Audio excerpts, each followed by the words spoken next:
It's like deja vu all over again. Here we are in the same backyard, at the same table, with the same oil filter. I'm wearing different clothes, but this time I've got my Oberg. And why am I doing this video? Well, two reasons. The first is that this is like day 3 of me for not being able to stand up straight. My back has been out, so I'm like just limping around, and this is really like the best I could do as far as the shop environment goes at the moment. And the second reason is because I made 2 errors in the last video we did talking about oil filters. And one of them is just having to do with words, the way things are phrased, and the other one actually has to do with a misrepresentation of what actually goes on in terms of pressure. So, and the Oberg. I'm going to talk about the Oberg also. Actually, I want to talk about a few things that I didn't get into in the video we did yesterday. So, my premise was that the oil filter, as we use the standard conventional off-the-shelf oil filter, doesn't do anything to protect your engine in a worst case scenario, in a high performance application. Now, I'm not talking about just the regular car motoring down the road at regular speeds. These things are designed to function in that environment, and they work good. But you also have to remember the things that they're filtering out of the oil aren't really damaging to the engine anyway. And I got to refer back to a couple of videos that I saw, but one of them specifically by one of my absolute favorite YouTubers, Ryan Fortnine, and he did a comparison of 3 different types of oil filters. And one of the tests was running pressure to it, we'll get to that in a second, and another test was the efficacy of different media types. And as it turns out, after cycling the oil through the filter for dirty oil through the filter for how many cycles, it didn't make any difference. The amount of foreign material that was removed was inconsequential. And that's because during normal use in a normal engine, the only thing you're really taking out of the oil are the residue from combustion byproduct, like in other words, like blow-by and the slight, impurities that get in there, but they don't really affect the oil lubricated surfaces, so your bearings and whatnot inside the engine. They're not really affected by that. It turns the oil black, the oil holds it in suspension, and it passes through the filter. And really, if you take apart a filter, let's say like this one, for example, which was on my Jeep engine, and it had, I don't know, 5,500, 6,000 miles on it, there's nothing. Like, in other words, like it's still oily. There's nothing of any consequence here. It's just regular dirt. Nothing that would affect the bearing surfaces. What does affect bearing surfaces are metal chunks. Like, for instance, if you wipe out a cam, or you spin a bearing, or you do something like that, and you say, well, geez, they all got caught in the filter, it doesn't work, because in a high performance application at higher RPM with a high pressure, high volume pump and the slightly looser clearances found in a high performance engine, the media just cannot, absolutely cannot absorb and pass enough oil to keep everything happy. And so that's why in that extreme application, in a racing or high performance application, where you have mechanical damage happening inside the engine, this won't protect it.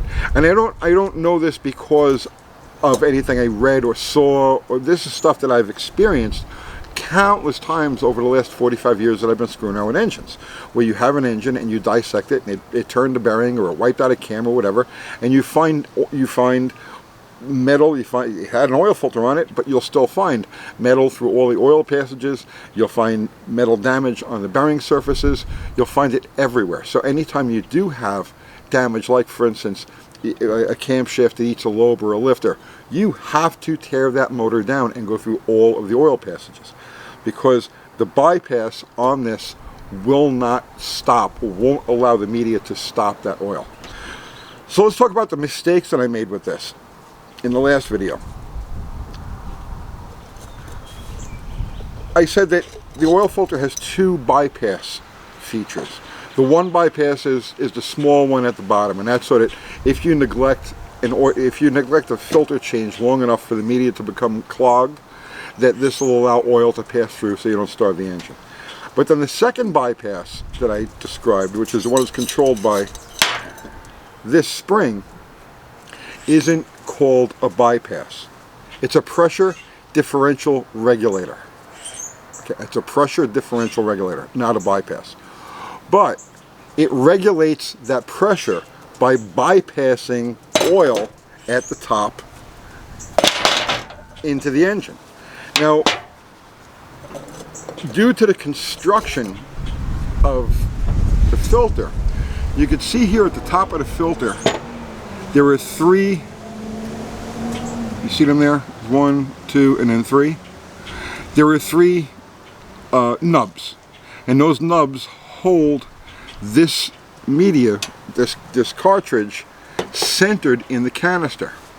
And one of them, because this spring doesn't sit exactly straight, so when this is together it's cocked just a little bit, and one of these, this one right here, has a little tiny bit of a witness mark on it. Okay, and it corresponds with a witness mark in the canister right here.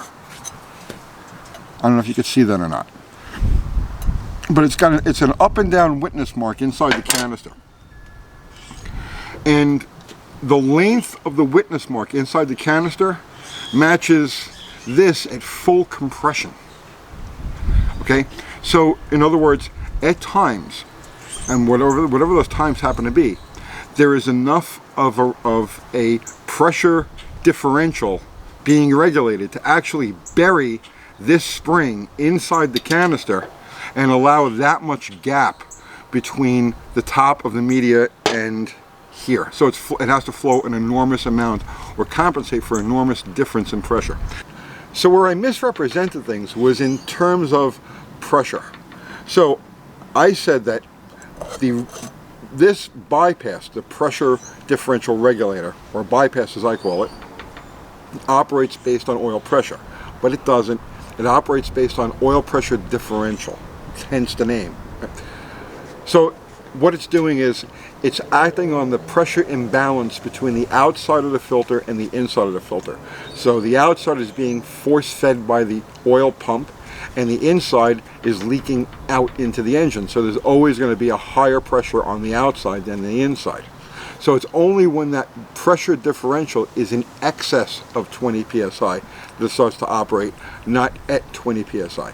So yes, I did screw up there. Many people in the comments pointed that out. Thank you, I appreciate it.